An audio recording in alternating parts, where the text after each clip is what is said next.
Good morning, please be seated. Good morning, Joshua. This is the State of Nevada versus Roger Hillygus, case number RCR 2019-103468A, and the State of Nevada versus Stewart, Handte, case number RCR 2019-103468B. Counsel, please state your name for the record. Good morning, Your Honor. Amos, Stege here for the state. Good morning, Your Honor. Steve Evenson, present with Mr. Roger Hillygus, who's seated to my left. Pitaro, third by way of Zoom until Stone is president of the court with Mr. Handte. Good morning, counsel. Good morning, Mr. Hillygus and Mr. Handte. We are set today to continue the preliminary hearing. I note that Mr. Handte's defense counsel had filed a motion to suppress. There was an opposition. I've read both of them. Would counsel like to be heard on an argument regarding those this morning, or would you like simply for me to make a decision based upon the pleadings that have been filed? Mr. Pitaro? Yes, Your Honor. When we explained what we did, when we were discussing what witnesses that the state was going to be calling the prelim, well, one of these together, Detective Jenkins. There were 3 interviews with Mr. Handte that involved Detective Jenkins. One of them, though, was an custodial search, and I said, obviously, when they went to attempted to introduce that, I would object based upon lack of a constitutional foundation, i.e. a proper Miranda warning and waiver, and I then sent that up to Mr. Stege so he knew what I was going to be arguing. What we did, and we have quoted in there, Your Honor, the words from the transcript of the jail interview. We've actually, I believe that Ms. Stone has a clip of that at the court on that clip introduced, but I think we said it before. As a matter of fact, I've asked that if she does have that clip available, we might have it is.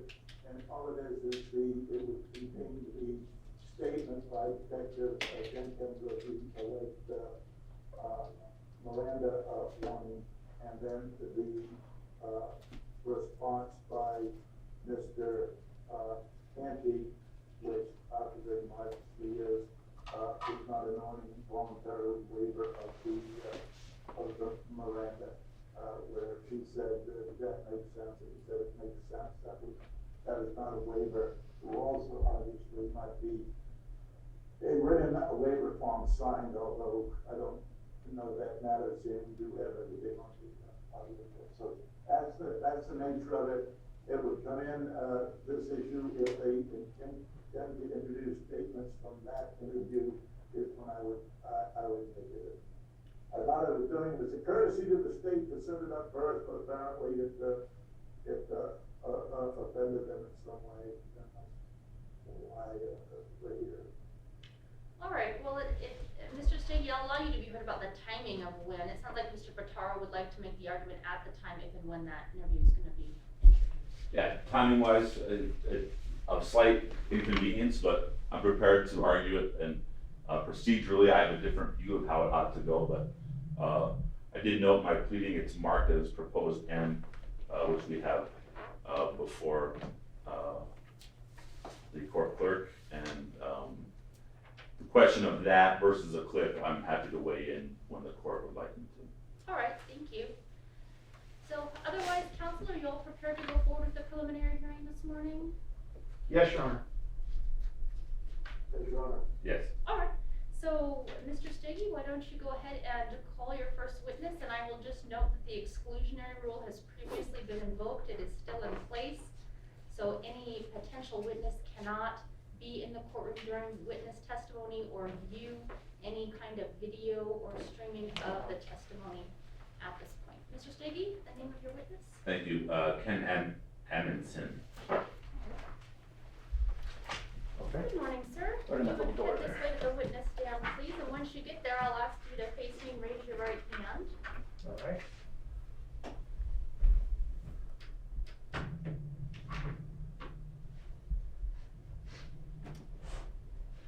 Do you promise the testimony you're about to provide today will be the truth, the whole truth, and nothing but the truth under penalty of perjury? Yes. Thank you. Thank you. Sir, Yes. will you please state your name, spelling your last name aloud? Kenneth L. Amundson, Amundson. Are you currently employed? I'm the corporate broker for Keller Williams Group 1H And how long have you been so employed? since 2014. And that is a real estate, you're in the real estate industry or business, correct? That's right. And were you working in that capacity on July 30th of 2019? Yes. And does Robin Renwick have any affiliation with your business or your workplace? Absolutely. It- Yes. What affiliation does she have?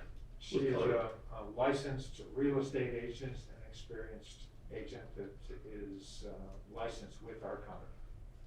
And directing your attention back to July 30th of 2019, do you have knowledge of whether your firm was handling the sale of a house of Miss Renwick's mother? Yes. And your firm has email, correct? Oh, yes. And is your email, well, in July 30th of 2019, did you receive some documents from, purportedly from Roger Hillygus? Yes. And in what form did those come? Or I how did that happen? had a presentation, I'm not sure about the date now, but I had a presentation from Roger.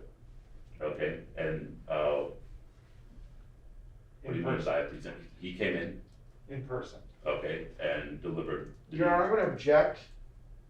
Hearsay response. Mr. Stege? I'm sorry, I don't understand how it's hearsay. Then I'll rephrase my objection. A lack of foundation as to whether or not this witness actually had contact with somebody purportedly identifying themselves as Roger Hillygus. We heard about an email, and then we heard about documents being dropped off. So I'm confused, and I'm just trying to make sure that the record is straight. Well, what I heard the witness testify to is that Mr. Hillygus came to the place of business in person, so I'm. Well, but there was a question about an email being sent as well, so that's why yes. I don't know if this man met with him or not is the question. Well, I think that will be likely the subject of further questions, so the objection is overruled. And sir, what do you mean by you had a presentation from Roger Hillygus? Came to the office. Your Honor, again, I'm going to object unless he states he was personally present and met with somebody who identified themselves as Roger Hillygus. He's clearly not said that yet. It's a foundational question. I disagree. I think more questions need to be asked, but at this point, the objection is premature, and I'm gonna overrule it. Can you tell us about this presentation? What happened? Yes, a person identified himself as Roger Hillygus, came to my office, and we met in our conference room, and he presented documents that were from the Supreme Court of the United States, with the wording on them. And were there a number of documents that he presented to you? Yes. And by handing them to you? Yes. And what became of those documents? I actually don't remember. Okay. They were, we read them, or looked at them. Okay. Do you believe, did you ever scan them and email them to? Your Honor, objection, leading question. He asked what happened to them. He said he doesn't know, calls for speculation. Mr. Stege? I disagree. It's fair follow-up to the question of not remembering. And I'm not suggesting an answer. I'm merely probing the witness's memory. He asked the witness what happened to them. He said he doesn't know, he doesn't remember. That's the end of the story. He can try to rehabilitate him, but not through a question of what options of A, B, C, or D do you think happened? I think given the witness's answer that he doesn't remember, Mr. Stege can ask some further follow-up questions, so I'll allow. Do you recall if you ever forwarded the documents to anyone else within the firm? I believe I shared those with Robin Wenrick because they were concerning things that related to her. And do you recall in what format or how you shared those with her? Would have been an email. And prior to testifying this morning, did you have occasion to review an exhibit labeled as proposed L? Yes. May I approach, well, and after you reviewed it, did you recognize it? Yes. And how was it that you recognized it? Some of the to and from information on the emails, and of course, the actual document that had the Supreme Court wording on it. And did you, and you recognize those to be a true and accurate copy of the documents presented to you by Mr. Hillygus? Yes. Your Honor, may I voir dire the witness? The reason why? Goes towards his memory and recollection, Judge, and being showed these documents this morning by the District Attorney's Office.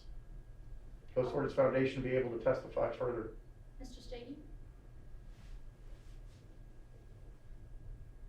It's improper at this point. I have not made a motion on the document. The sort of allusion that we're hearing is a weight question, not an admissibility question, so. It's absolutely an admissibility question if he can't identify them. He hasn't been shown the documents yet. He's indicated that he reviewed them, I believe, earlier, so I will allow it at this point. I think voir dire is premature at this point.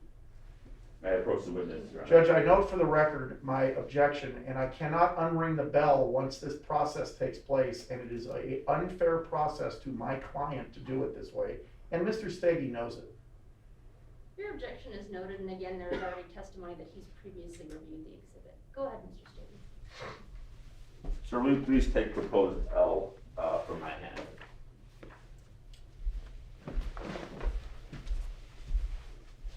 Do you recognize that particular document? Yes. Your Honor, Your Honor, Mr. Stege presented Exhibit L to me as I walked in the room today. Apparently it had been marked last time. He has not presented myself or opposing counsel with this document. I'm not sure if it's in the discovery at any point that we've received. It appears to be a compilation document from many, many different sources. That being said, there are multiple documents within that exhibit. So when he says, do you recognize this document? I don't know, there's 12 documents in there. I think it's necessary to go through rather than the blanket answer that Mr. Stege is requesting and have this witness who appears to be testifying honestly and doing the best job that he can under the circumstances to go through each document and review them. Mr. Stege, I'll have you address the discovery issue. Yes, Your Honor.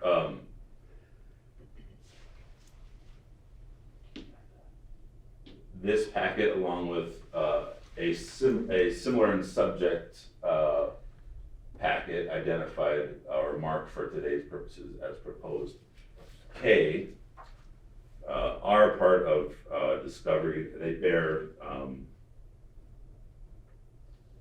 my office's or my big stamp numbers, 588 through 631. Those, at the last proceeding, I brought both gentlemen, Mr. Pitaro and Mr. Evenson, copies of these. I also caused copies to be marked. In addition, within my office, those were electronically discovered on or about the 10th day of August of this year, Your Honor. All right, so I believe Mr. Stege has indicated the number of ways these documents have been previously transmitted.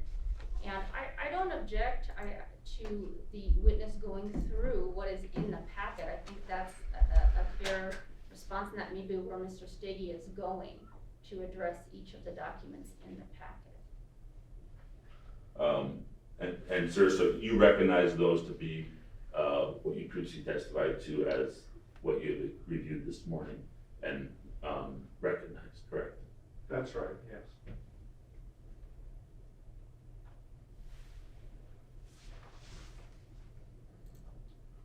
And those contain the aforementioned documents that were presented to you by Mr. Hillygus. Objection, leading question. Mr. Stege? I don't know that it necessarily suggests the answer. I think it's a fair question given the context of that we're in here. I believe it's just a specific follow-up question regarding the nature of what was presented at the in-person meeting, so I'll allow it. Yes. And I move to introduce the proposed exhibit L, please. Any objection? Yes, Your Honor, if I may. Yes. May I have one hour the witness now? You may. Thank you.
Okay, why don't you give me the statute?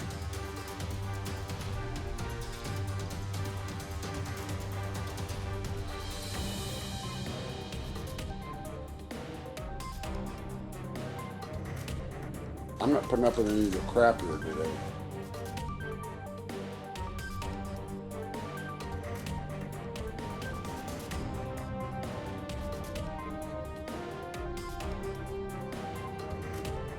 The court will take this matter under submission.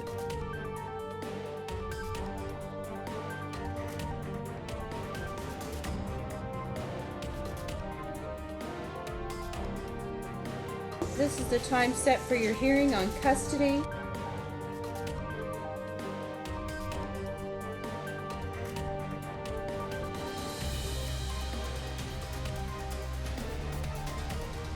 Don't unpack. That's not what today's hearing's for.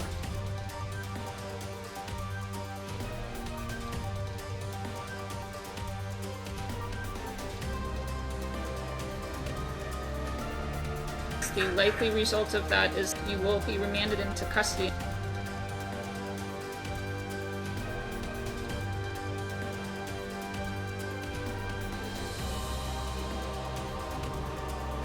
Okay, and are you opposing that?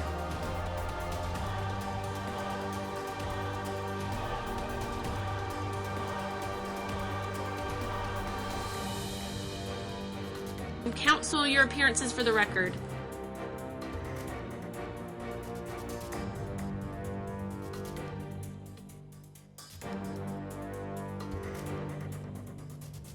Sir, are you familiar with what a custodian of records is? Not by those words, I don't think. Do you have a custodian of records in your office at Keller Williams? We maintain copies of records. Correct. You maintain copies of the records, is that right? Meaning that your office, meaning that, I'm sorry. Yes. I'm sorry, meaning that your office maintains copies of the Yes. records, okay? Of records. When legal summons or legal process is sent to your office with regards, Your Honor, can I remove this for questioning purposes, or do you want me to leave it on? The problem is we are experiencing a serious spike in COVID Okay. with the Delta variant. I've accommodated the party's request to have this in person, but part of that in person are policies that we all wear masks. That's fine. Mr. Stege had his off, that's why I was asking. So when you receive legal process, is there somebody in your office that is the designated person to answer those requests for legal process and then certifies them as true and accurate copies from your office?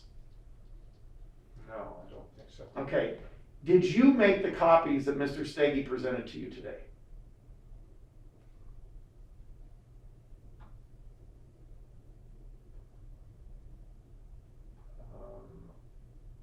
Yes, I believe I did. When? I believe he left a copy with me. So, I'm very confused. So let me re-ask the question again. The documents that are in your hand today were given to you by Mr. Stege, correct? Yes. That exhibit was given to you by Mr. Stege. Did you give that exhibit at some point to Mr. Stege before it was marked? I would say no. Okay. Did you or somebody that you know of from your office give it to the district attorney's office before it was marked today? That you know of? No. Okay. So do you know whether or not that document is a fair and accurate depiction of what is actually in the records at your office if you did not make it and you don't know if it was even made or who made it at your office?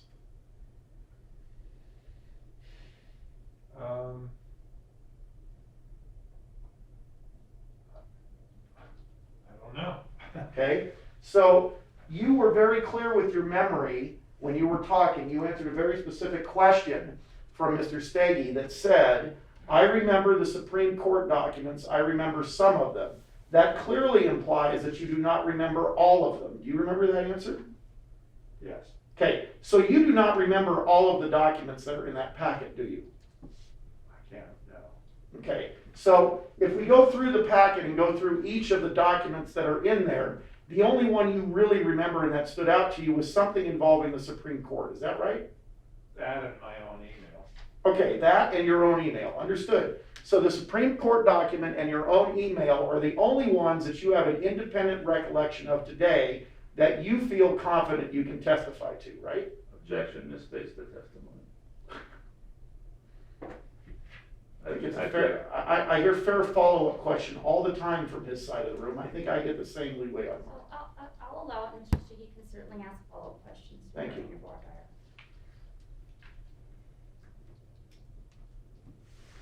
Sir, the question was, so the emails that you sent and the document to the Supreme Court that are in that packet are the only ones you have an independent recollection of today, because that's what you've already testified to, right?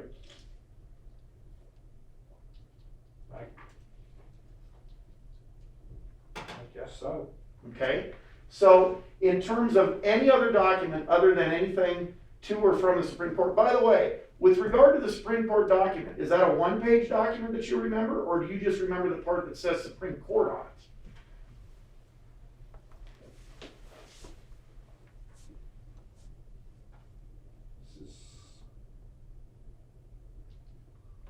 I don't know the answer to that. It's years ago.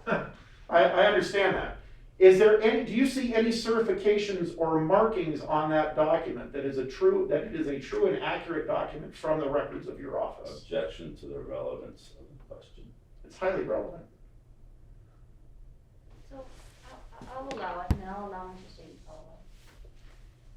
Do you see anything on that document, on any page, that indicates it's an official record from your office, or that would certify that it's an official copy of a document that's in your office's possession?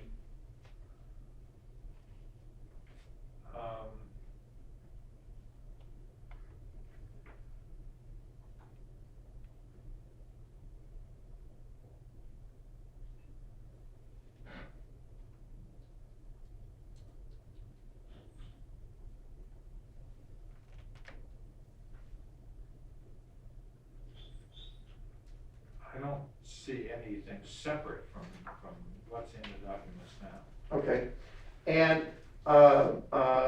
Your Honor, I have nothing further for him on the voir dire. And I don't believe that under those circumstances, the document is admissible. Go ahead.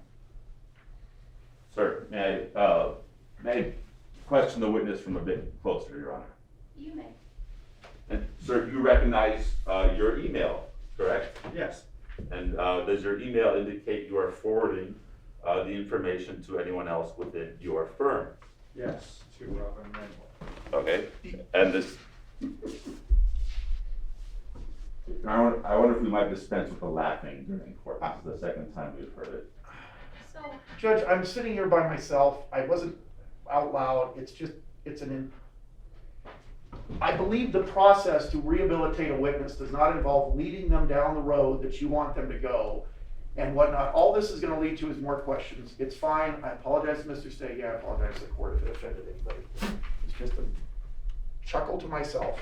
I would just like to just remind everyone that civility is very important in the courtroom.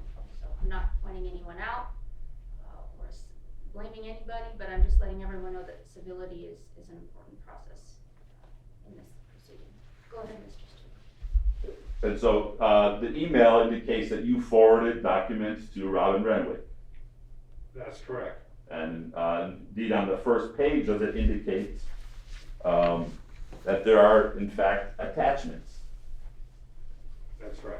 Attachment and indicating the name of the attachment. Your Honor, I'm objecting to the leading questions. I think it is woefully inappropriate, especially on an admissibility and a recollection issue where it has been clearly established he has no recollection of these documents. Mr. Stege? I disagree with the clearly established nature of the objection.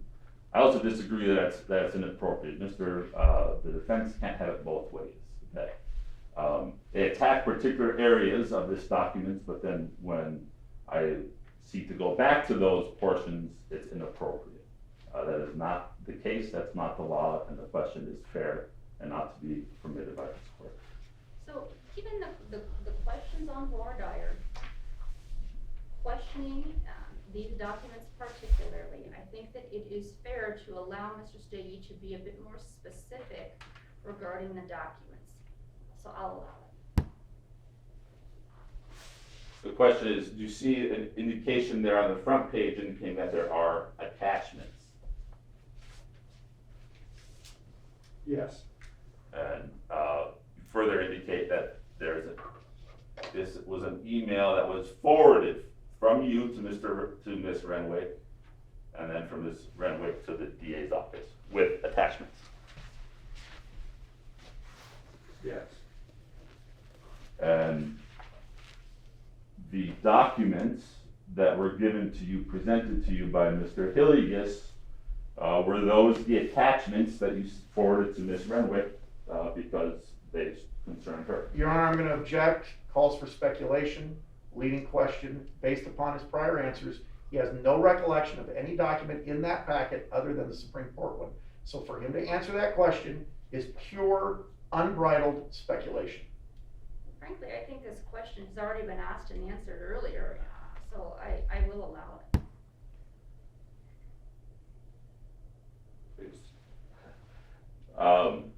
The attachments, or the documents are presented to you by Mr. Hillygus. Your Honor, I object. That's a leading question. Going through the process of what he did. He never asked what the process was. I think Mr. Stege only got out the first part of his question, so I'll allow him to finish the question. The documents presented to you by Mr. Hillygus. You testified earlier that those were forwarded to Ms. Renwick. That's right. Correct. Okay, and are these documents within the packet behind the email chain those attachments? I'm going to object. Speculation. I'll allow the answer. I can't tell from this. Okay. Thank you, Your Honor. I move to introduce the exhibit. Your Honor, follow-up, Blaudagger. You may. Thank you. With regards to the attachments, do you list what the attachments are specifically, or does it just say attachments on the email?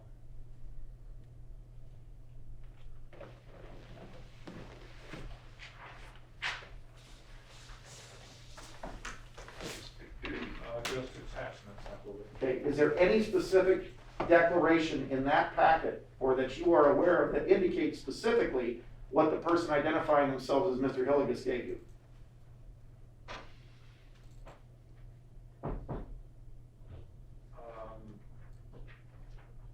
The wording in my email. I understand that, but there's no listing of what he gave you, is there?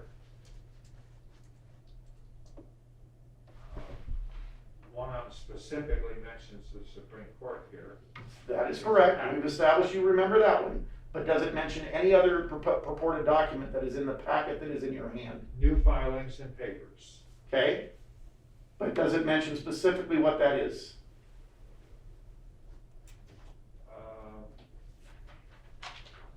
No, I don't believe it does. Okay. Now, I'm assuming that you're indicating today that Mr. Hillygus, that somebody identifying themselves as Mr. Hillygus handed you these documents. And you then went and did something with them, because obviously they don't magically end up in an email as an attachment. Do you recall if you scanned them in yourself or if you had somebody else do it? I would have done it myself. You would have done it yourself, but you don't know that. Objection, asked and answered. It's possible somebody else did it for you. No. No, okay. So did you take any internal documents, notes, memorandums, or anything else to indicate what you scanned? No. Okay. Do you have any internal documents, any memos within the office, any writings from you that indicated what you scanned? Just what's here in the. I understood that. So is there any record for this court today indicating accurately what Mr. Hillygus gave you, the person purporting to be Mr. Hillygus gave you, versus what is in that packet? Is there any accurate record of what item by item that is? No. I have nothing further, Your Honor. I'd ask that exhibit not be admitted at this time. One additional question, Reverend. Alright. Sir, on the first page of that, it indicates subject, new set of paper filings from Roger Hillygus. You see that? About the, in the subject line, page 1, the very first page of it.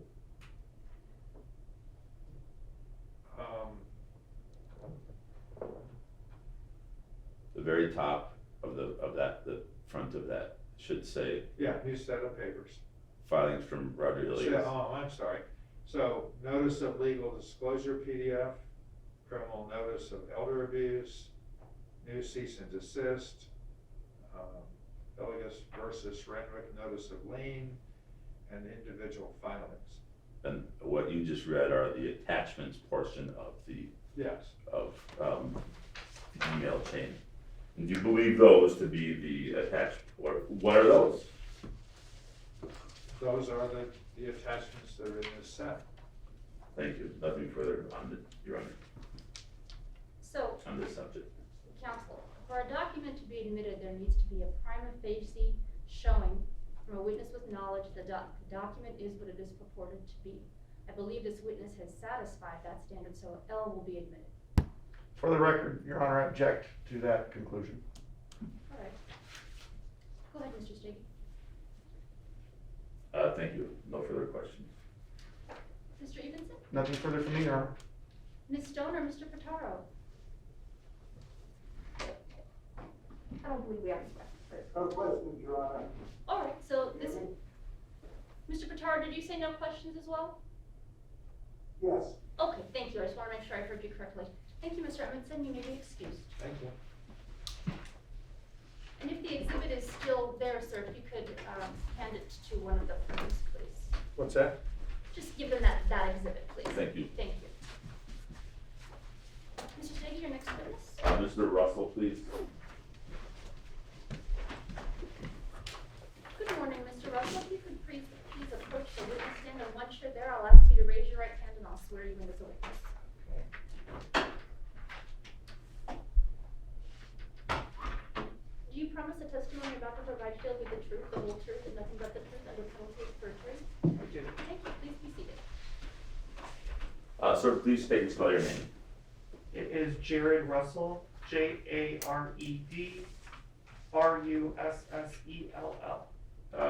And how are you currently employed, sir? I am currently employed with Keller Williams Realty, In what capacity? capacity of operating partner. And are you familiar with Robin Renwick? Yes, And who is Robin Renwick? Robin is an agent at our firm. And what was your title or position in July of 2019? I was the CEO and team leader. And we just heard from Mr. Amundson. What is sort of his role within the firm or company? he is the corporate broker. And were you, leading up to this, familiar with your firm's involvement in the sale of the home of Ms. Frenwick's mother? Leading up to this, I was not. Okay. Subsequent to it, did you learn of the firm's involvement? Correct. And would you, in your then position as CEO, have any involvement sort of at that level, and sort of knowing about sort of individual listings or homes, et cetera? In some capacity, yes, and in some capacity, no. We will sell around 3,000 homes in a year, so I'm not privy to every single one. So it just depends on the listing. And so leading up to your involvement, sort of how you became involved in this case, had you ever heard of Roger Hillygus? No.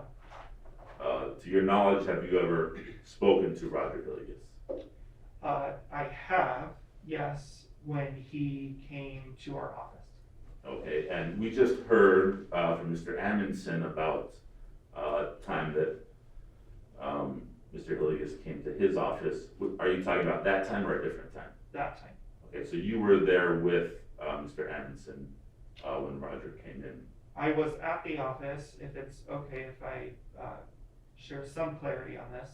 So typically when somebody walks in and asks for to see a manager or a broker, they would call, the front desk person would call me first, in which that's how that happened. She called me first. I went up and had a short conversation with Mr. Hillygus and then called the broker. Okay, and so in that process, was it you that met first with Roger and then Mr. Amundson became involved? Correct. Okay, and during that presentation, were documents provided to or given to you or Mr. Amundson? Yes. Was there had you ever received an email from Mr. Hillygus, separate from this, the meeting that you talked about? Actually, yes, beforehand, and that's the only reason why I knew about this particular sale was because beforehand, I think in July, mid-July, I received an email first. Okay, and tell us about the email that you received, please. Essentially, Your Honor, I'm going to object unless we have the email. Best evidence rule. We have the email. I'll withdraw the objection then, if he has the email. All right, Proposed case. go ahead, sir. okay. So I'm sorry, ask me a question again. Please tell us about the email. Say that again, please.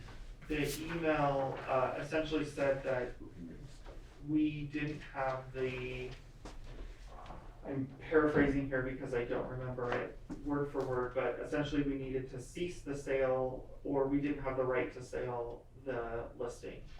Okay. And did that email include attachments sort of purporting to support that you did not have the right to Yes. sell the home? Yes. And you received that at a work email address, correct? Correct. And what, you reviewed the email plus attachments, correct? Correct.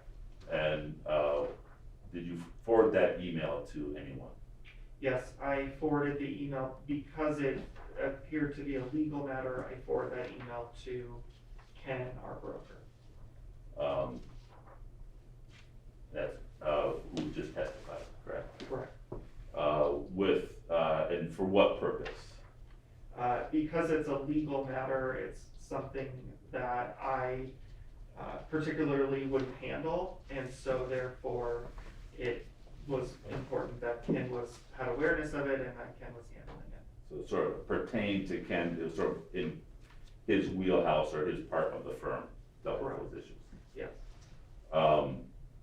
And prior to taking the stand today, did you have occasion to review an exhibit marked as proposed K? Yes.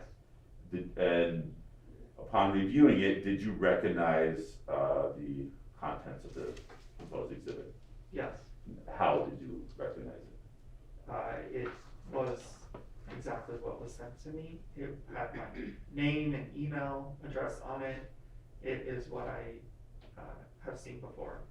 And inclusive of the attachments to the email sent to you. Yes.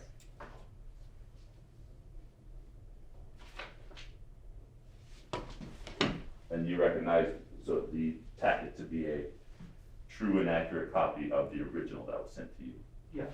I approach the witness with proposed case, Your Honor. You may.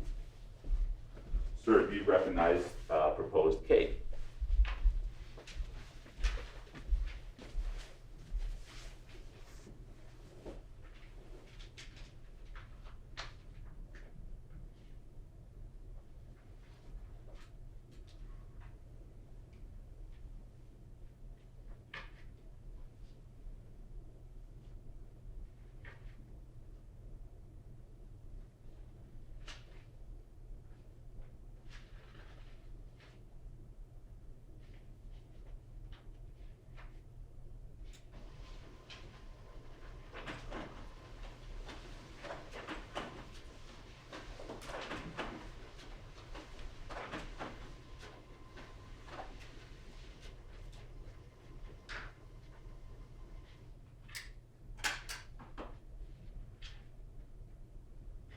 Yes, I recognize that. Is that what you reviewed prior to testifying? Yes. I want to ask you during the meeting, right? The second thing, what did Roger, or did he ever talk about this prior email, or what was sort of the thrust of his anything he said? Your Honor, I object. The email speaks for itself, and there is no evidence of any other conversation other than a brief greeting when my client allegedly went to their office. Mr. Stege? I'm asking a different question. I'm asking to go back to this meeting, this presentation, and have solicit testimony from the witness. I believe the witness can testify more in depth as to the meeting, so I'll allow that question. Do you understand the question? Can you repeat the question? At the meeting, can you tell us, do you remember what Roger said? So, essentially, we were, I have to go back to that time. When I approached Roger in the front, he had essentially what's in front of me, minus the email portion of it, but certainly the part where there's been a jury verdict and so on, and that I don't believe that I had ever replied to the email, and so he came into the office asking for me to essentially sign off that I had received this piece of paper. This piece of paper referring to the earlier email or to the things that he had that day? Sorry, not to the email, but to the other documents that were attached to the email. Okay, and the subject of the documents attached to the email and the ones that he had in the meeting, was that the same subject, the subject of whether the firm could be involved in the sale of the home? Essentially, it was for us to cease and desist the sale of the home, and for us to acknowledge that we had received what he had presented to us. Your Honor, I move to introduce the proposed exhibit, which, if I recall, is K. I object to the exhibit being introduced, but given this court's prior rulings, which I'm sure it will enforce, it will admit the exhibit over my objection, so I'm merely noting my objection for the record. All right, your objection is noted, it shall be admitted. Do you see Roger Hillygus in the courtroom today? Yes. Can you please tell the court where he's sitting, what he's wearing today? He's sitting in the middle there, in between the woman and the man. The man who was just Objected. okay. Thank you, Your Honor. I ask that the record reflect the idea of the defendant. It shall, it shall. I have no further questions, Your Honor. Cast the witness. Mr. Evenson or Ms. Stone or Mr. Pitaro? Your Honor, if I could review the exhibit that he has with him. Of course. Thank you. May I have that kind, sir? Thank you.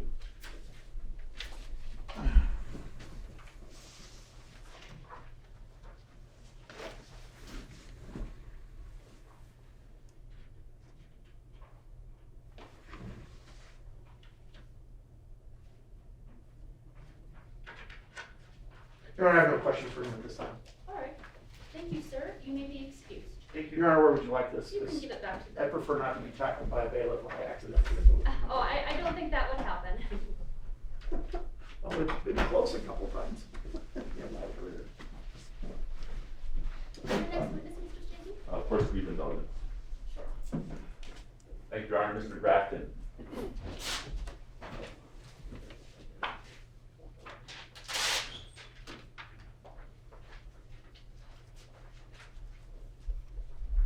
Good morning, sir. If you could approach the witness stand here, please. And then once you get there, sir, I'll ask you to raise your right hand so I can swear you in as a witness.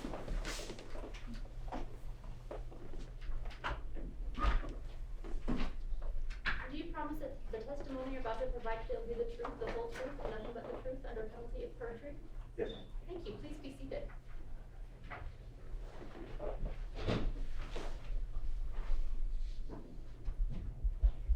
Hello, sir. Please state your name, spelling your last name aloud. Tim Grafton, G-R-A-F as in Frank, T-O-N. And if you can't hear me or anyone else, please let us know. Yes. How are you currently employed? As the executive director at Stone Valley, How long have you worked at Stone Valley? just over 2 years now. And in July of 2019, were you working at Stone Valley? I'd say my license was being used there at the time. I physically started there in, I think, like the 8th of August. Okay. And were you working in that same capacity as an executive? Or what was your title then? The executive director. Okay. So you had started in the first part of August. and- Your Honor, I have checked that misstates the testimony. He said the first day he was physically present was August 8th. I think we can have some clarifying questions about that. Okay. How was it that you came to start at Stone Valley in August? I'd say physically there for a meeting on August 8th. Okay. Were you meeting, did you have any role earlier to the 8th at the facility? Not in a direct capacity, no, other than my license on the wall. Okay. And so you were there on the 8th for a meeting? Correct. Okay. And so, what were you doing there in particular? It was basically first day on the job. Okay. Starting just to get to know staff and get to know procedures of the company. And at some point, did something happen that brings us, you to court today? Yes, Can you tell us what happened, please? I was in my main office, had the door shut, I was on a phone call, and knocked at the door, saying that he had left with her, and I'm like, who? Had left with who? Your Honor, I'm going to object. Hearsay. Side utterance. No indication of the cited utterance. Requires foundation. Mr. Stege? I submit it. All right, I will sustain the objection at this point. So what did you do after someone knocked on your door? Opened the door, was told that Objection. Hearsay. Not for the truth of the matter. If it's not for the truth of the matter, Judge, my response would be it's irrelevant. Well, I think what Mr. Stege is attempting to do is lay some foundation for the future. I will allow it for that purpose.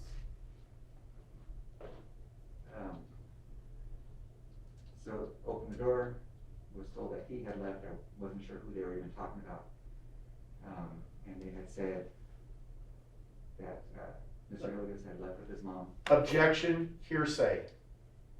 I take the same position, Your Honor. At this point, I'm not offering it for any other purpose than to show the witness's actions, which are the heart of his testimony today. And I hear you, but I think that the testimony the witness is now attempting to state is specifically at issue here. So I think there's another way to talk to this witness about what steps he took and what he did, as opposed to relaying what other people told him. So I will sustain that. I want to ask you, do you remember who came to your door? Tom, or my salesperson. Okay, and what was Tom's demeanor as he was speaking, or emotional state? Seemed excited. Okay, and what caused you to believe that? He's a big guy that doesn't get excited. Okay. So he's talking fast and rushed. Okay. And while in that state, did he make any statements? Yes. What statements did he make? He said that Roger had left the facility with his mom, and wasn't supposed to. And did you know who Roger was? No. Did you know who his mom was? No. And so, based on that, what did you do? So I had staff call 911. Okay. So they called police, and at that point, I got a call. They said that Roger was on the phone for me. Okay. And so you went, and did you picked up a phone? Yes. And this is a landline of the facility. Yes. And in what part of the facility were you talking on the phone? Front desk. And how soon after the knock on the door was this phone call? Within minutes. Okay, and what happened on the phone call? Roger. Your Honor, I'm gonna object, if I may, voir dire the witness. Mr. Stege? It's too early, I haven't moved to introduce anything. I would say that's not voir dire, that's hijacking, right? I'm not trying to introduce any piece of evidence at this moment, so I suggest it would be inappropriate and can wait till cross. Especially in this context we're in, is a preliminary hearing and the court's sure ability to separate out evidence. Obviously, this is the preliminary hearing. This witness has just testified he received a phone call from someone purporting to be Roger Hillygus. I don't see that voir dire is necessary at this. Your Honor, you said the magic words, purporting to be Roger Hillygus. That's all I wanted to establish. If that's the way you're looking at it, I withdraw my objection, we can proceed. Okay, and Thank that's the way. Appreciate it, Go thank ahead, you. Mr. Stege. Well, did the person on the phone identify and say who they were? Yes. What did they say? That this is Roger Hillygus. Okay, what happened next? He said that he just left, picked up his mom, Susan, and that he got the paperwork for that and that everything's okay. Okay, and what did you tell Roger? That he can sign her out, which is typically the procedure to do so, and that, go ahead and come back. And he's like, to come back. Okay, and what was his response? He said that, he wasn't gonna do that, that everything was okay, and that he'd be taking her, that his, I told him that, you left, she doesn't have her medications. He said to go ahead and mail those. Okay. What did you know about her medications, or how did you know about her medications? So typically, I did not know that she needed her medications at that point, but typically everyone in our facility has some type of medication. Okay. So I mentioned about medications, and he said just go ahead and mail them. Okay. I asked where to mail them to, and he said to her house. Okay. At that point, he was like, yeah, go ahead and mail them to the house. I said, I don't know that address, and he goes, it's okay. And so I asked again to go ahead and come back, that he left the facility with her. I'm told that she's not supposed to be with him. At that point, it could be considered kidnapping, and that we had called the police. And what was his response? That it wasn't kidnapping, that he got the paperwork. Okay. That he'd fax it to me. He said he would fax it to you. Yes, sir. What happened next in this conversation? So he faxed it to me. At that point, the police were pulling up, and then he had hung up at that point. Okay. Was anyone else around while you were on the phone with Roger?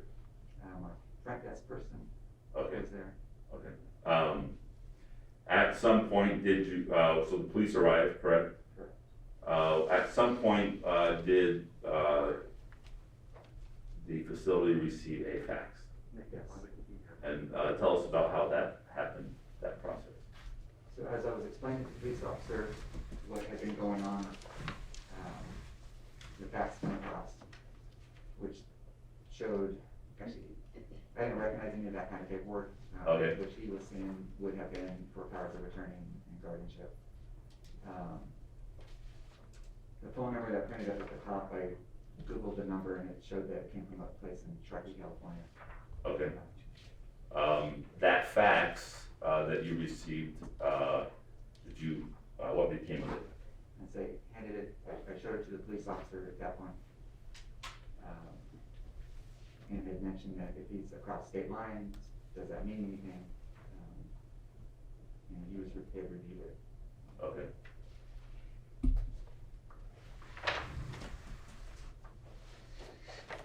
Sir, will you please review proposed Exhibit J?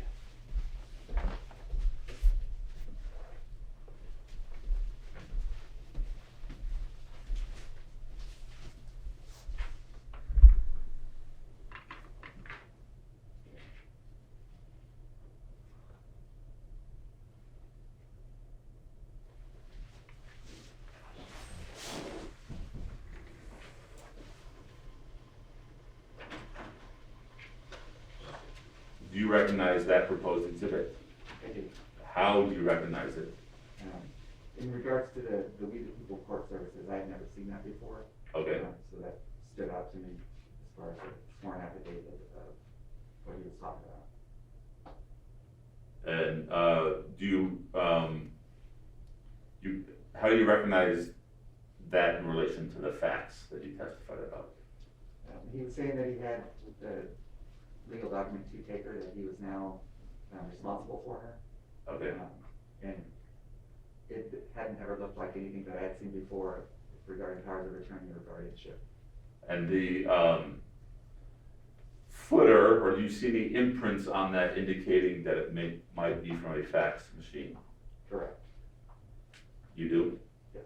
And you recognize that portion of the document? Yes. And how so? That's the number that I had Googled or spoke to find out where it was from. Is that document a copy of the fax that you received? I believe so, yes, sir. Other than being a copy, is that a true and accurate depiction of the original? Yes, it appears so. I would introduce the exhibit. May I have what are the witness? You may. Thank you. Sir, do you have a custodian of records at your facility? You're a medical facility, so I assume you have a custodian of records there. We're not a medical facility. Okay, what facility are you? We're a licensed facility for roots. Okay, so do you have a custodian of records there? Ultimately, I'd be responsible for the files of the records. Okay, so are you the custodian of records? Save myself and the health service director. Okay, and who's the health services director? At that time would have been Veronica. Gosh, I can't remember her name. She was there. Okay, a lady named Veronica, and is she still there? No. Okay. You indicated clearly on your under examination that you, quote, showed the document to the police officer. Yes, sir. You did not say that you ever gave it to him, so I'm assuming you never gave it to him then, I right? handed it to him. You did hand it to him? Yeah. The original? I believe so, yeah. Okay, well, did you hand the original to him or not? If it was what was printed out there, then yes. Did you make a copy before you handed it to him? No. After seeing it on that day, prior to Mr. Stege handing it to you this morning, had you ever seen it since? Yeah, he gave it back to me, Who gave it back to you? the police officer. Okay, so did you make a copy and give it to the police officer? No. Okay, so you never gave a copy to the police officer, you then did what with it? So put it back in her file. Okay, so how did it get from your file to Mr. Stege? He's in the investigation. You believe what? I don't know, actually. You have no idea how it got. So when Mr. Stege handed you that document today, did you call up your office and make sure that that document's the same one that's in the file? No. Is there any certification or anything else on that document indicating that it's the same one that's in the file by you or by Veronica or by the person who is currently in Veronica's position, certifying that that's an accurate copy of what's in the records at your facility? I'm sorry, say it again. Is there a certification on that document that it is an accurate copy of the records of what is in your files at the facility? Excuse me, Your Honor, I object, it's not required, a certification of any person, and so the question's not relevant. In my opinion, it absolutely is required for a business record, and obviously you've ruled against that, but that's my position. I'm entitled to at least make a record on the issue. I'll allow you to ask the question. Thank you. No, there's no process to certify if we made a copy of it. Okay, so do you have any knowledge of any person, you or anybody in your office, ever making a copy of what is in the file at your office and giving it to the state of Nevada, Other than myself, which he gave back to you? so who gave that? You made a copy for you? For the investigation. When? We keep that here. When did you do that? I don't know the exact time, but. Did you make a note of it? No. You indicate, do you have any record that that actually happened anywhere, or do you just believe that you did that? I know that I did. You know that you did that. You just don't know when or how, under what circumstances. Correct. Did they ask you to verify that it was a true and accurate copy of what's in the files? I asked for a copy of it. Okay. Did you, prior to today's date, had you seen that document since? In the file at my facility, yes. Understood. But the document that's in your hand, you have never compared it to the one at the facility, have I'm you? sorry, Your Honor, I'll withdraw the question. I have nothing further, Your Honor. I don't believe that there's sufficient foundation to admit this document. So again, the requirement is a prima facie evidence that a witness with knowledge is testifying that the document is what's purported to be. Mr. Grafton has testified he was the appropriate person to whom these type of documents would go to, that he received it, that he put it in the file, that he remembers it, that he was the one that made a copy of it for investigative purposes. So I will admit Exhibit J.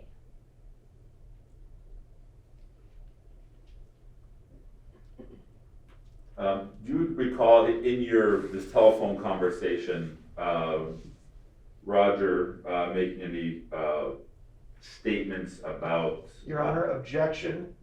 I'll withdraw it. That's fine. About a fiduciary service sort of involved in the care of his mother? Yes.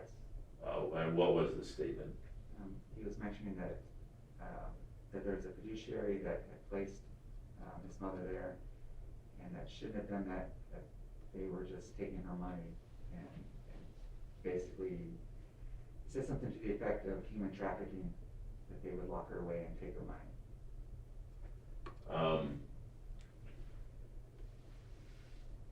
After the facts, was there any other telephone or other contact between you and Roger Hillygus? Like, sort of in this day that we're talking about? No.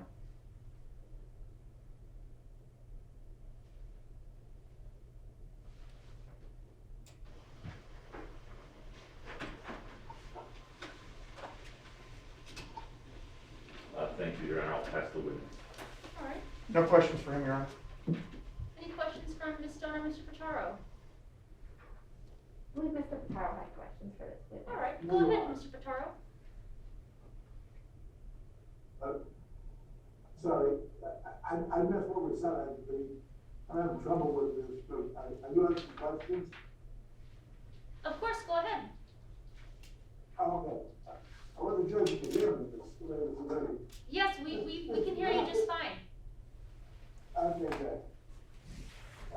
Mr. Grafton, you said that this, when this incident happened, this was your first day on the job? Yes, sir. And when had you been hired? I'd say that was my first day of being paid. So that day is the first day. The process was a few months long.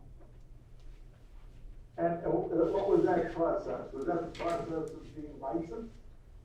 Having a license assigned to that building. Okay, what was your involvement in having the license assigned to the building?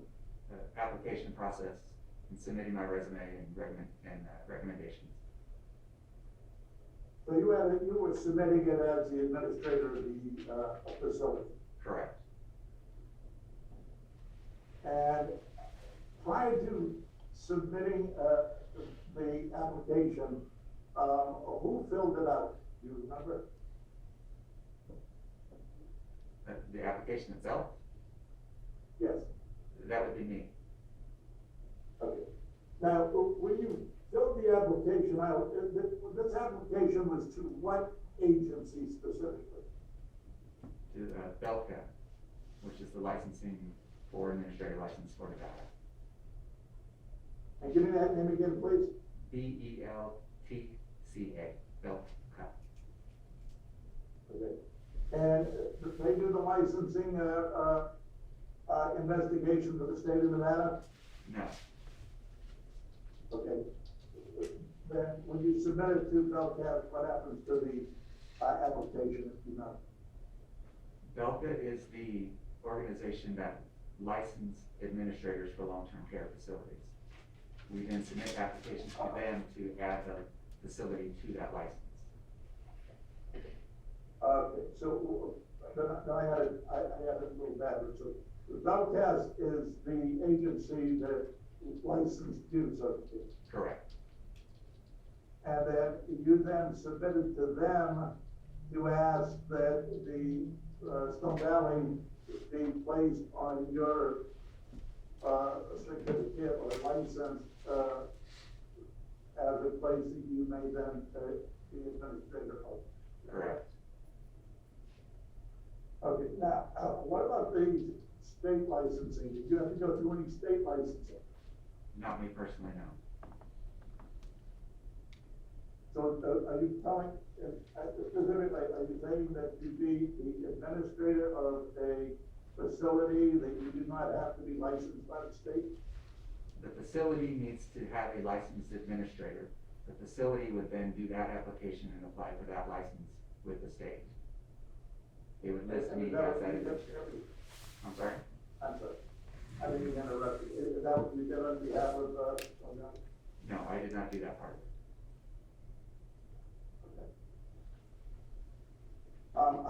what agency is it that does the licensing for the state? The Bureau of Healthcare Quality and Compliance. And are you aware if they did an investigation of the facility prior to the issuance of the, being placed on as the administrator? If they just, I'm sorry, before I was there? So when did they do it, reference to your, what, Yeah. They, I believe within a week after that day. And what was your background that authorized you to be licensed as an administrator? I'm qualified with education and experience in assisted living and meeting the qualifications to be a licensed administrator. Okay, so you submitted the application as they submitted to Belka. To Belka, correct. Now, you said that this was your first day basically on the job from the premises. Have you reviewed any of the protocols of Stone Valley before you took over? That would have been that day going through the process. So, prior to being placed as the administrator on that first day, you had not prior to this gone through any of the protocols of the facility. Other than employee handbook and new hire application process. Sorry, when did you look at the employee handbook? In applying for the position itself. And the employee handbook has to deal with your qualifications? Now what it means to be an employee there. Okay. And what was the other items you said besides employee handbook? It's the new hire process of the beneficiary insurances, benefits. And who made the decision to hire you? I object, Your Honor, to this line of questioning. It's not relevant to the criminal inquiry. Mr. Stege, I would just ask, please keep your mask on at all times. Yes, Your Honor.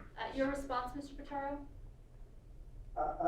Yes, it is, Your Honor, that it's going to go to the issue of entry into the facility and what was done and what was not done. And so it's relevant, obviously, to starting at the beginning of the facility. The offer of proof is that I want to go through, that there were no procedures that were followed. If they were there, they weren't followed. If they were there, they weren't corrected by the administrative team of the individual, any individual. And that when we get into the testimony we've had before about the sign-in process and those sort of things, this is why it's relevant.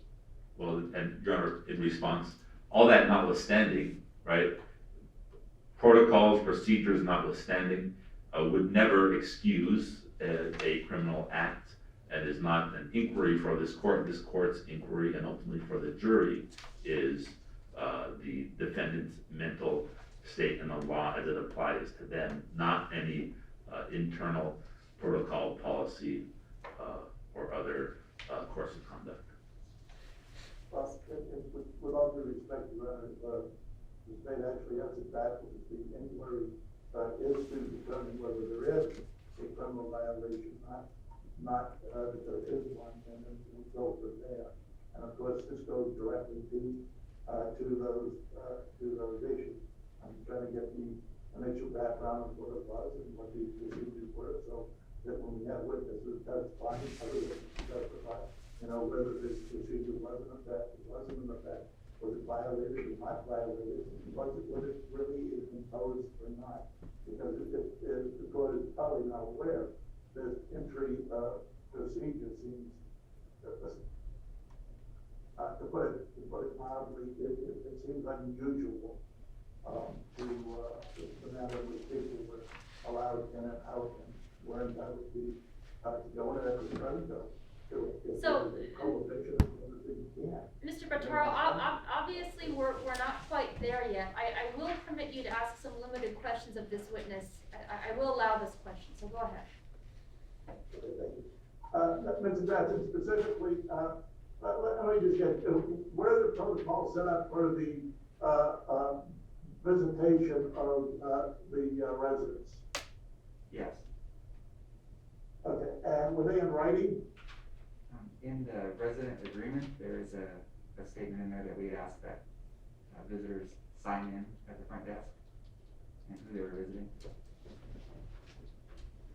I'm sorry, you confused what you said. If the requirement of signing in at the front desk is where? In the initial resident agreement. You mean the initial resident agreement with the individual who is the resident? Correct, or their guardian or their attorney. Or their guardian. And in there, Stone Valley said that they would have a signing process. Can you tell us what that signing process was supposed to be? Correct. Well, can you tell me what it was? We asked upon visit that there's a book up front that you would sign your name in, the date and time, who you were visiting.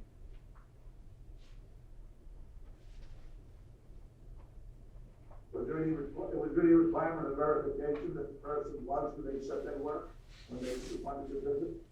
Your Honor, I have the same objection, and I will draw an analogy. In a burglary case, that a door is left unlocked is not a defense to burglary. It's not, in fact, relevant to burglary. And by the same token, for the burglary charge here and kidnapping charge here, this line of questioning, sort of the protocols, similarly not relevant.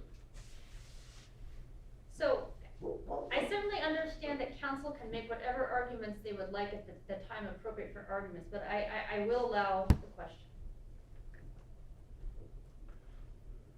Could you, give me that answer, please? I'm sorry, can you repeat the question? Sure, sure. What I was asking, what in fact was the, what in fact was the, how we call it, this, agreement, the residential agreement? What is the procedure for the signing in? When you walk in, the front desk person would have you sign in before they will press the button to open the door.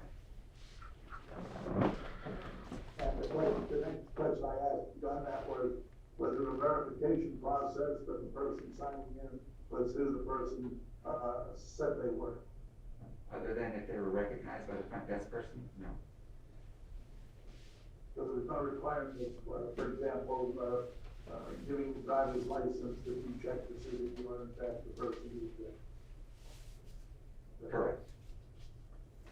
And when we're talking about the sign-in sheets, was there any direction to individuals signing in as to how complete the information must be on the sign-in sheet? That is to say, they have to put a proper name down, to make a nickname down, whatever. Was there any requirement that was made to any visit coming in of what they had to put on that sheet pursuant to the protocol of the residential agreement? The sign-in sheet would ask to print your name, who you were visiting, date and time of the visit. Okay. So if I put down, if I showed up and my name is Tom, if it is, and I put down my name is Tom, then I've identified myself as Tom, right? Objection, argumentative, speculative. I'll allow it. And the point, and let me just follow this through. So then there would be no requirement by the individuals at the front desk soliciting the signatures that the name had to be in any specific form. Just an identifiable name. Correct. Correct. It asks for your name. Now,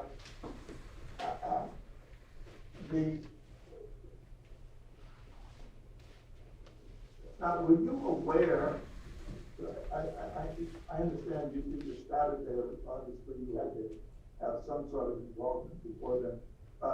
Did you discuss these protocols with the employees at Stone Valley as the administrator? I had not had a chance to even meet half of the staff yet, no. Okay, so you had a chance to even go over the, what was required, you felt the administrator was required, correct? Having a sign-in sheet at the front desk matches every facility I've ever worked with, so that's the typical thing. No, I understand that. All I'm asking is that you did not have an opportunity to discuss with the people at Stone Valley during your arrival that day as to what was or wasn't required by you as the administrator. Regarding front desk sign-in, I mean, the book is there, so that's good. I'm not asking what was there. I'm asking, did you have a discussion with any of the employees concerning what you as the administrator would be requiring for signing sheets? No. Did you talk to them About sign-in sheets? before the session? No. Okay. And I mean, just so we're clear, you as the administrator are in fact the person responsible for the facility, correct? Correct. You're the top guy, everyone is underneath you. It's your responsibility to make sure these protocols are followed, correct? Correct. And all you're telling us is you just got there, so you didn't have a chance to do that.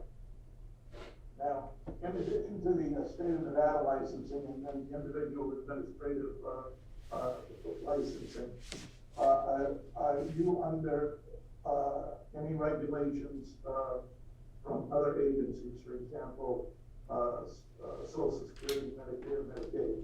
I object, Your Honor. saying, I heard the court say they're gonna limit this line of questioning the relevance of, Mr. Grafton or any other person's licensing is, not relevant to this inquiry. Mr. Pitaro, I allowed you to question this witness about his licensing. Can you speak to the objection about the other question you'd like to ask? Yes. You would be, or would definitely complain, the way they plotted as a such and such licensed, facility, all kinds of components, that all kinds of components, of course, may raise other things, and all I'm asking is, are there other requirements that he, as the administrator, has to, enforce, concerning the entry process? That's basically what I'm learning this to you on it. I think the court can take judicial notice, because the federal regulations regulate through very extensively any nursing home healthcare facilities that are out there that may involve the care of people. It ought to differ is another major component that has major requirements concerning security. And I just want to know if this facility is in fact found by them, or if it is, you can say it is, you can say that. Mr. Stege? I'm struck this is more of a discovery hearing approach taken by Mr. Pitaro. The licensing, I stand by my position, it's not relevant, and I don't believe this court's in a position to take judicial notice as requested. Well, I'm not asking that, I'm asking him, are the requirements there? Maybe there are, they're not, right? And we'll spend more time arguing over the issue, it's a simple question.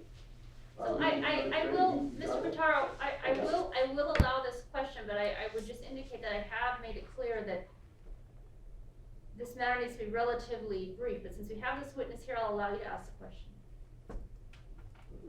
If you answer that question, Mr. Grafton. We are not. There are no All right, other so you're not licenses. subject to it. I'm sorry. Only to the Bureau of You Health did Care. not- We are licensed only by the Bureau of Health Care Quality and Compliance. And do they have an Alzheimer's, rider, if you will, with your license? An endorsement for Alzheimer's use, correct. And does that require them to do some sort of investigation, or is it just a rider?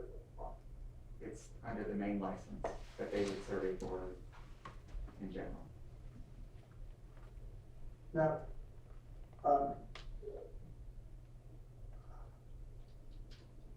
prior to the incident that we're talking about, had you had any discussions with any of the personnel at Stone Care concerning Mr. Hillygus?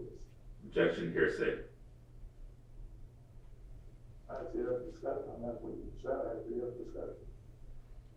I believe to whether or not there were discussions, I'll allow him to answer, but not specifically what those discussions were. I'm sorry, can you repeat the question? Sure. Did you have any discussions prior to this incident happening concerning Mr. Hillygus?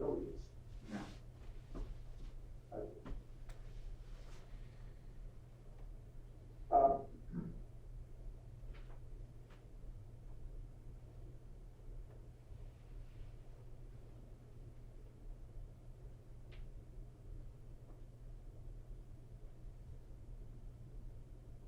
You said that an individual came in and told you that Mrs. Hillygus had left the facility, correct? Correct. And that person was? My sales director. And his name is? Tom. What? Taylor. Okay, and what was his function? I'm not sure I understand what his title encompassed. So he's the person that would initially do tours of the facility for prospects coming in and asking information about it. Would he have any,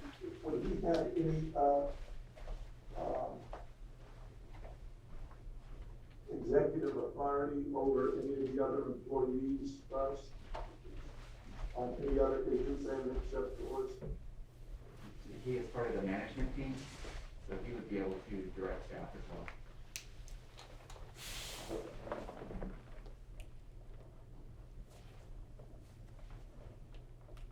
Now, you said that he came in and he made a statement to you that, and you could tell me exactly what the statement was again, please? That he had left with her, or he had taken her. Did he identify the he? After that conversation, I had asked, who are we talking about? And he mentioned the resident left with Roger. Did he inform you when he said that left with Roger that Roger was her son? I believe so. Now, do you know where Mr. Pitaro got this information that Roger left with his mother? At that time, no. At that time, no. I take it then subsequently we did find out where he got the information. You know, honestly, I don't know where he got that information. Everyone was talking about it, so. Nothing specific, but obvious afterwards is, could have been a bit chaotic. Correct. Now, were you aware that there was a woman by the name of Lisa Campbell on the premises? At that time, no. So at the time it happened, you weren't aware that she was on the premises, but I take it then you're telling us that sometime later you found out she was. Correct. And that you as the administrator in your duties of being the administrator of this facility is trying to find out what happened. Did you talk to Ms. Campbell? I had not spoken to her. Who relayed you the information that Ms. Campbell gave? Was that Mr. Taylor? Correct. So Mr. Taylor told you what Ms. Campbell said. Objection, speculation, and hearsay is the main problem with it. The hearsay aspect, Mr. Pitaro? Well, it's just been odd for the investigation of what it is and how we found this out. It's not being offered, that it's true or not. It's quite truthfully, when we get into these statements, Mr. Taylor will find out there are significant issues. So what I'm asking you quite carefully, he said that he found out about Ms. Campbell. He found out later. I asked who it was, and he said it was Mr. Taylor. I asked him what did he say to what did the sailor say to him that he related to him. Because clearly in the last session, Ms. Campbell testified that Mr. Taylor was out there. She said Roger when they went by. She said that Mr. Taylor said, in general, that quote in front of me, that it was okay for Roger but to take his mother to lunch. There was nothing wrong with that. And it was Ms. Campbell then who is the one who's, if you will, raised the line. I don't think that's true. Maybe you better check on this again with Rob. That's where this is. That's how it all relates into this. Mr. Stege? We just heard an argument, like sort of a factual closing argument, not a response to the question of the hearsay, and on top of it now, relevance of these statements. And obviously the parties, when it's time for argument, can make whatever arguments they believe are appropriate, but at this point, I think that this is hearsay, so I will sustain the objection. Well, if I may, one other thing, it goes to the issue of impeachment. It's anticipatory impeachment based on the statements that were given by Mr. Taylor, which is probably contrary to the statements that were given by Ms. Campbell as to what he said. So I'm entitled to lay that foundation for impeachment purposes. If Mr. Taylor told his advertise that it was drafted something that is inconsistent with what, Ms. Campbell said, then that's impeachment. And that is entirely appropriate, and that's entirely how we do it. You can't impeach unless you get the person to say what was said last, what was related to. I mean, that's just takes it indirectly of it. That's why I'm asking that to find out what was said, because we will use that and telling the court, the master court, and during impeachment of Mr. Taylor, by virtue of the statements we received by Mr. Taylor, and by virtue of the sworn testimony we've already received by Ms. Campbell. Mr. Stege? No such thing as anticipatory impeachment. The witness must first be confronted with the statement, given the opportunity to admit or deny the statement, and then they may be impeached. And I tend to agree with what Mr. Pitaro is asking for is not just what Mr. Taylor may have said to him, but what someone else said to Mr. Taylor that then was then said to Mr. Grafton. So I think at this point, I'm still going to sustain the objection.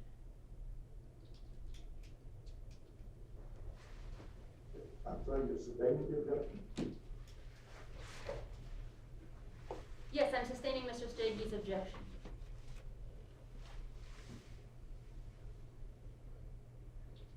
Well, tell me, what was that Mr. Taylor relate to you, what Ms. Campbell said to him? Objection. I think that was exactly what we just handled, Mr. Pitaro. You made arguments regarding hearsay and impeachment. I've heard both of those things, and I've sustained objections on this. Well, I'm not asking what you said, I'm asking, did he say something? I think you can certainly ask what Mr. Taylor may or may not have said to Mr. Grafton, but not what Ms. Campbell said to Mr. Taylor said to Mr. Grafton.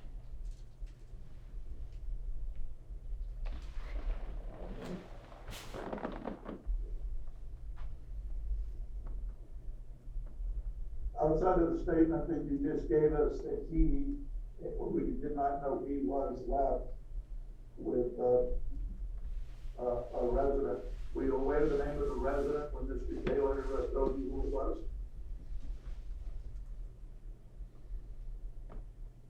I'm sorry, was I aware of the name of the resident? Yes. Yeah, you said, he came in and said he left with her. But what, you said you didn't know who he was at the time. I'm asking you, did you know who her was at the time? No, at that point, no. Oh. All right, so then your actions, of calling, the authorities, I take it, was based upon the information you received from Mr. Taylor. At that point, the front desk person, everyone was up front saying that she should not have left.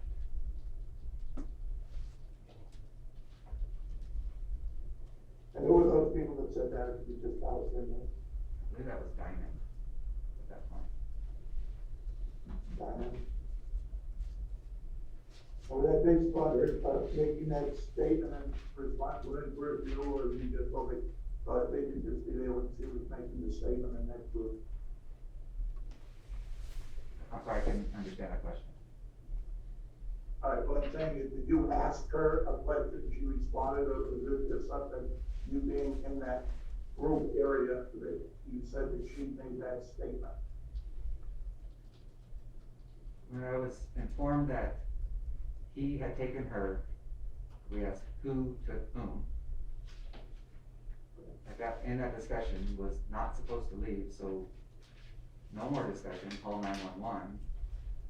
And within that time, Roger called. Okay.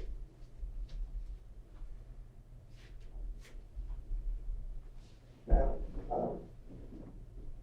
you related the conversation that you had with Roger, and you said that I want to be clear, that he faxed you a group of documents, which apparently he informed you, gave him the authority to do what he did. Correct. Is that a fair statement? And did you review all those documents that time, or were you in conversations with police officers? Yeah, Roger had hung up. What? Sorry, Roger had hung up the phone before the fax came through. So we were talking to a police officer as the fax came through. We have a videotape of that, so we see it, what was said there, but, did the police officer review the documents in your presence? Yes. And did you have discussions with him about the validity of the documents, as you were reviewing it? Other than, I believe I had stated that I didn't recognize this kind of document in regards to having the authority to become power of attorney. And so, all right, so what we have is you look at it, you say you do not recognize these documents as sufficient in your, experience, of conveying a power of attorney. Is that true? Yes, it is. Correct. And did the police officer respond to you as an officer investigating this, or did he just, listen to you, or did he make comment concerning, the propriety of the document? Objection to that answer calls for hearsay, and if it doesn't, it's irrelevant whether he said something unless the content is relevant. Mr. Pitaro, as to the hearsay aspect? Obviously, it is relevant, and showing, I have an ambulance going by here, I want to say, it is part of the investigation and what was done and why, it goes to the issue of why the police officer acted the way he did, or if he did, and, Mr. Grafton acted the way he did, if he did. It's not a hearsay. I think it is. The hearsay objection is sustained. Your Honor, where's the sound coming from? I wonder if I might get closer to hear Mr. Pitaro a bit better. Is it the TV or these speakers? It's the speakers. Okay, nice sort of stand underneath them. Mr. Stege is just moving to a location in the courtroom where he's standing under the speaker so he can hear you better, Mr. Pitaro. Oh, okay. And Mr. Pitaro, before we continue, I would note that it's 10:30. I'd like to take a mid-morning recess at some point. Mr. Pitaro, would you like me to take that now, or are you close to being concluded with this witness and you'd like to finish up before the mid-morning recess? I'm almost done, Your Honor, with him, so maybe a few more minutes. All right, go ahead.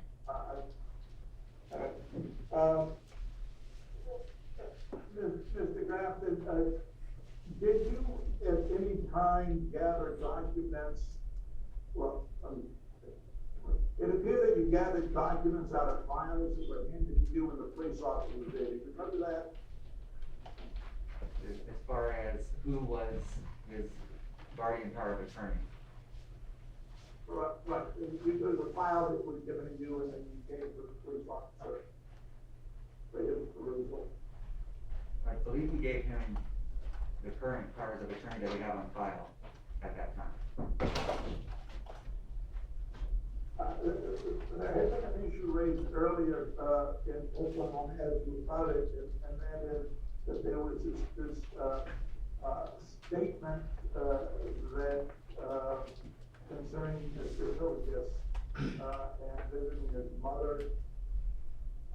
Were you aware of that prior to this incident? The statement concerning his visiting? Yeah. I believe he was allowed to visit.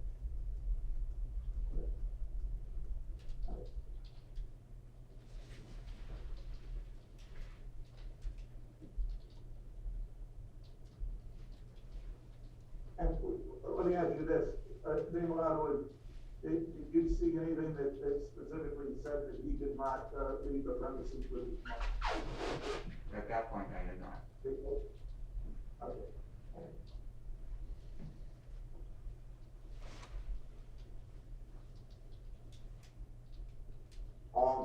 I think that's it, Your Honor. Thank you. Any redirect, Mr. Stewart? Thank you, no. All right, so Mr. Grafton, thank you. You may be excused. Counsel, I'd like to take this a mid-morning recess, about 10 minutes, so we'll be